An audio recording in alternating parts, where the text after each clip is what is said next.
Dados da Associação Brasileira de Incorporadoras Imobiliárias, Abrainc, mostram que a relação de extrato e venda de imóveis girou em torno de 10% no primeiro semestre do ano e vem caindo todos os meses, segundo a entidade. E para falar sobre a importância da lei do distrato no mercado imobiliário, convidamos o advogado Diego Amaral, participante de hoje do nosso quadro Direitos e Deveres. Doutor Diego, bem-vindo ao quadro Direitos e Deveres. O assunto de hoje é a lei do distrato. Doutor, muitas leis são criadas para beneficiar o consumidor, mas a lei do distrato não é exatamente isso, né? A lei do distrato, especificamente, ela veio de forma muito mais rígida em relação àquela possibilidade de desistência em relação à compra de um imóvel.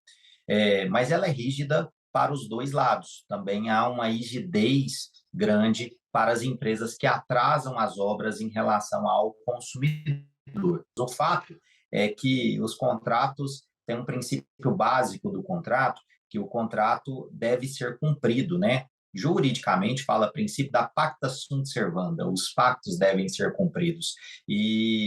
Então, assim, naturalmente, quando há alguma desistência, quando há alguma quebra de contrato, independente do lado que deu causa a essa quebra, há penalidades a serem aplicadas. Como era feita a devolução antes? Como era entendida, né, a devolução antes do valor? E como ficou agora com a lei?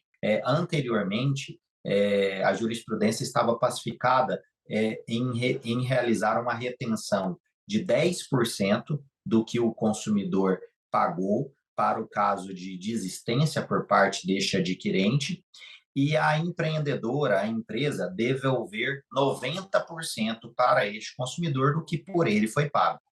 Agora, a lei fez uma diferenciação entre incorporação e entre loteamento. Para as incorporações, a lei entende que o percentual de retenção vai ser de 25% do que a pessoa pagou para os casos onde não há o patrimônio de afetação instituído naquele empreendimento e 50% do que a pessoa pagou para os casos onde há o patrimônio de afetação instituído naquele empreendimento. Isso para incorporação. Para loteamento, o percentual vai ser de 10% do valor atualizado do contrato. Essa vai ser a retenção para o caso de desistência, ou seja, busca de rescisão contratual motivada pelo consumidor, pelo adquirente.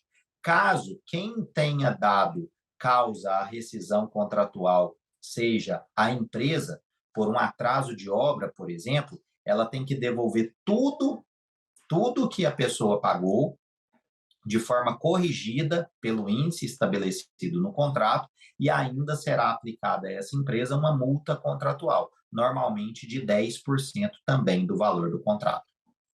Doutor, pelo que a gente falou aqui então, podemos dizer que a lei traz segurança para ambas as partes. O que a gente tinha anteriormente, onde na crise econômica de 2014 até mais ou menos 2018, o número de distratos do Brasil figurou em praticamente todos os meses na casa de 40%, era uma insegurança jurídica muito grande e uma facilidade para a desistência da compra do imóvel. Porque como o percentual a ser retido era de 10% do que a pessoa pagou, ele acaba sendo um percentual de menor potencial econômico em relação a todo o negócio. E isso acabava prejudicando toda uma coletividade, que não estou falando aqui necessariamente da empresa, claro, a empresa também, mas toda aquela coletividade de outros compradores que adquiriram o imóvel. Porque se a gente imaginar um percentual médio de 40% de rescisões contratuais, acabava que quem pagava esse preço eram os outros 60% que tinha comprado, porque naturalmente essa empresa iria atrasar a obra, porque ela tinha que tirar dinheiro do caixa para devolver valores para 40% de um empreendimento imobiliário, devolvendo 90% do que essas pessoas pagaram. Então, visualizando toda essa sistemática, o nosso entendimento é de que a lei trouxe uma maior segurança para o negócio jurídico em si, independente de ser consumidor ou o empreendedor do negócio. Ela traz consequências graves para quem desistir ou motivar a rescisão do contrato.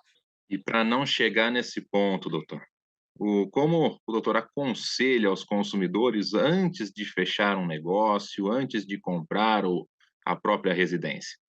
O conselho é sempre fazer pesquisa, buscar informações sobre a empresa em sites como Reclame Aqui, em sites de buscas, onde se possa analisar quais problemas determinada empresa já causou aos consumidores, se é uma empresa rígida, sólida, com compromisso com o consumidor, e principalmente a dica de procurar um advogado especialista em direito e mercado imobiliário.